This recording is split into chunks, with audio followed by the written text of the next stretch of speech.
Now, there are plot twists and there are plot twists. But this right here really is a plot twist. And I love films with a plot twist, by the way. But this is reality. And this plot twist is bizarre, to say the least. So you've had Deontay Wilder come out. And bear in mind, as you guys all know, Deontay Wilder has been nothing but scathing of Anthony Joshua for years and years and years. I can't remember him ever saying a good thing about Anthony Joshua before. There's no modicum of objectivity when it comes to talking about AJ, with Deontay Wilder.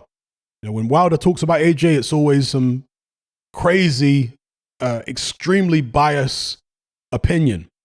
But in this instance, he's actually talking sense. I have to assume somebody's talked some sense into him because Deontay Wilder doesn't seem to have many thoughts of his own. One thing I'll say about Wilder, and in fact, let me just give you the quote first. So Deontay Wilder says, shockingly, that he thinks if Fury and AJ fight, AJ's going to win. Shocking. He says, quote, "I can see that fight going the distance. I don't see that fight being a knockout or nothing like that. And I can see Joshua beating him. I know that's crazy to say, or some people will be like, how do you see that? Some people would think so. But I could really see Joshua winning that fight, to be honest. If he goes in and do what he has to do and not think so much, I think Joshua thinks a lot. He doubts himself a lot as well. I don't think he has a lot of self-motivation or self-confidence. That's just my opinion. That's just me on the outside looking in. I know what it takes to be a warrior, a killer, to have a killer mindset, to look in the eyes of a killer, the energy, the feel. I don't get that from him. I don't sense that from him. But I think if he goes in correct, and he doesn't need a lot of correction, if he corrects certain things mentally, I think everything's mental for him. Physically, he can get everything else done. But sometimes it's just that mental part. Mental is the biggest part in this business. I think if he changes certain things mentally, he could come back and redeem himself more so than ever. That's the quote from Wilder. Crazy that Wilder's coming out and saying something so sensible. Now, when I say sensible, some of you are going to say it's ridiculous to suggest that AJ could beat Fury. I don't think it is ridiculous. I think if AJ, just as Wilder said, is in the right mind frame and he's confident enough to apply himself, I think that he's got a decent chance of I've always felt he's got a decent chance of beating Tyson Fury. All this stuff that Team Fury have always said that AJ is this big robot and he's got nothing to trouble Fury with. Yeah, I never bought all that. I always thought AJ had the tools, the physical tools, the coordination, the power in both hands, the speed. I always felt he had enough to beat Tyson Fury. But again, as Deontay Wilder said, if your mind ain't right, then you're not going to be able to apply your physicality and your tools and your skills in a fight to the maximum degree, to the maximum effectiveness. You're not going to be able to do that if your mind ain't right. And Anthony Joshua's mind hasn't been right for a long time. I mean, we could say it hasn't been right since the first Ruiz fight, but even going into the first Ruiz fight, everybody remembers the ring walk where he looked real nervous and tense and he's chewing his gum shield. That didn't look like the Anthony Joshua that we'd seen in previous fights. There was something wrong with him that night. And I know he's alluded to something happening in the build-up. Of course, there were rumors of him being knocked out in sparring and all this kind of thing. Who knows what the truth was? He says one day he'll talk about, when his career's over, he'll talk about what happened in the run-up to the first Ruiz fight. And it'll explain a lot of things. So, very cryptic. But yeah, AJ's mind hasn't seemed to be right for a very long time. Some people say it hasn't been right since the Klitschko fight. Because in that fight, that's where he was confronted with his own mortality. Because he got dropped. He got hurt bad. He was being outboxed for my money before he rallied late to take Klitschko out. Prior to that, of course, he was hurt in the Dillian Whyte fight, but he didn't really seem mentally disturbed by being hurt in the Dillian Whyte fight. When he's been hurt in other fights, you can see this kind of shock on his face, particularly against Ruiz, even against Klitschko. But when he was hurt against Dillian Whyte, he took the shot and then he kind of smiled at Dillian Whyte and came back at him. He didn't seem that concerned psychologically by what had just happened. But that was the last time that I saw that version of AJ, was the Dillian Whyte fight. Everything subsequent to that has been an AJ who seems unsure of himself in those tough situations where you get hurt and what have you. So who knows why? Maybe it's something behind the scenes in his personal life, in sparring. Maybe it's a combination of factors. I mean, I know Teddy Atlas talks a lot about AJ just not being hungry anymore. Maybe he's made too much money and had too much success too early in his career, and now he just can't really motivate himself. He's lost his edge. Maybe hardship in his life. And when I say hardship, there are levels of hardship. Obviously, the guy grew up in Watford. It's not exactly South Central LA, but, you know, growing up in the environment you're in, surrounded by the people you're with, maybe you feel like you're at the bottom and other people around you are at the top. And that gives you an edge. It motivates you to do better in life. Maybe he's lost that edge, you know, so that's a possibility as well. But either way, Deontay Wilder's assessment of Anthony Joshua versus Tyson Fury is shockingly, I want to say, at least from my perspective, shockingly neutral. Some people are going to say it's not neutral because he hates Tyson Fury and he's constantly talking about Fury cheating and all this kind of stuff, which is, you know, ridiculous in terms of the things he's claiming Fury did.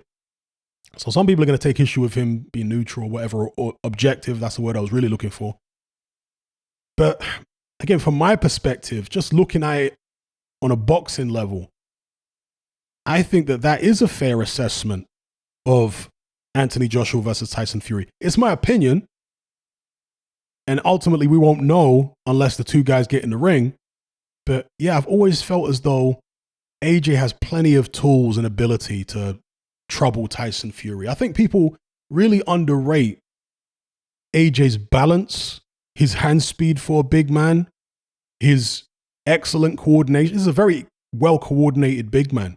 I know he didn't look that well coordinated and balanced against Usyk, but Usyk's on another level, people. You wait till Fury, if it happens, gets in the ring with Usyk, and then you'll be shocked. So many of you will be shocked at how clumsy Fury looks when he's fighting Usyk.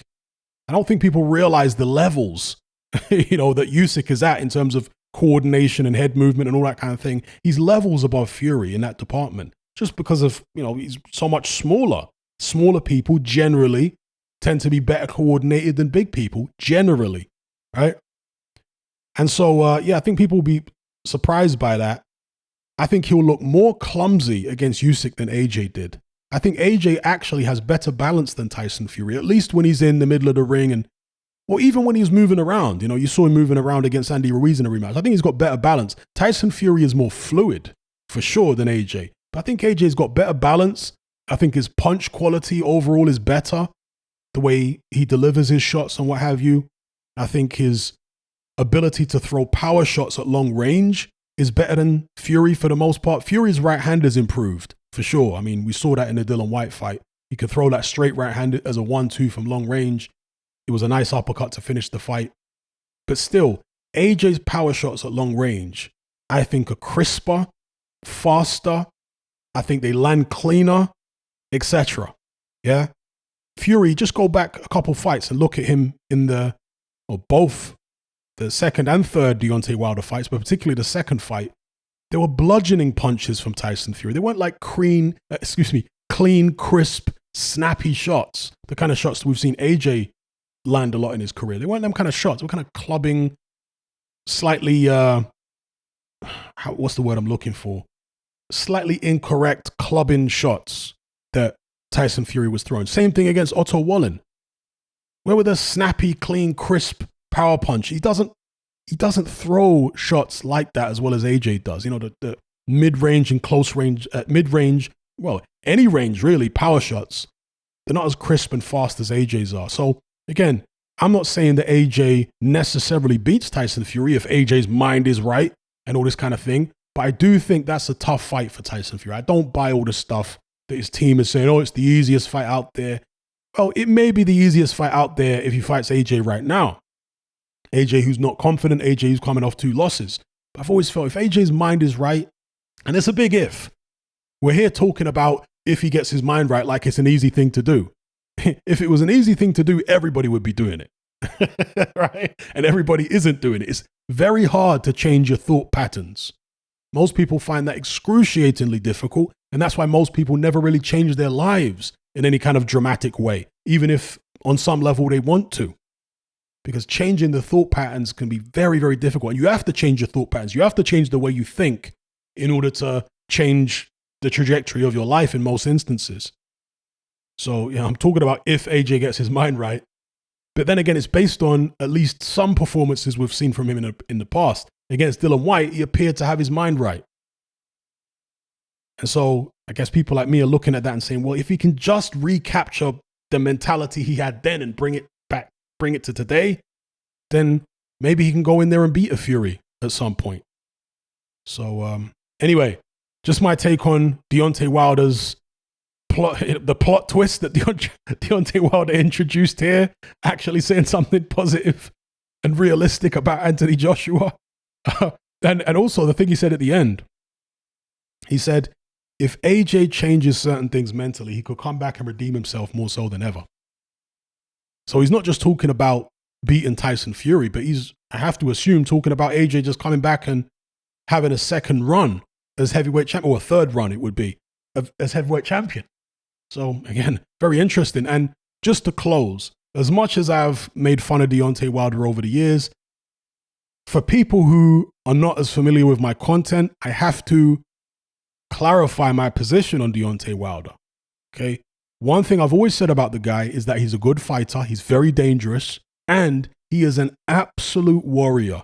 He may not be the sharpest tool in the box mentally in most instances, but he is a warrior through and through. I mean, we saw that in the third fight with Tyson Fury. He went down swinging. I mean, we even saw that in the second fight, because as crazy as the stuff he accused Tyson Fury and his own trainer and the referee and everybody else of, as crazy as that stuff was, Deontay Wilder still didn't want that fight to be stopped. I mean, he was getting beaten the life out of, and he didn't want the fight to be. That is a warrior through and through. And the interesting thing, just a bit of trivia for you, Deontay Wilder is from Tuscaloosa, Alabama.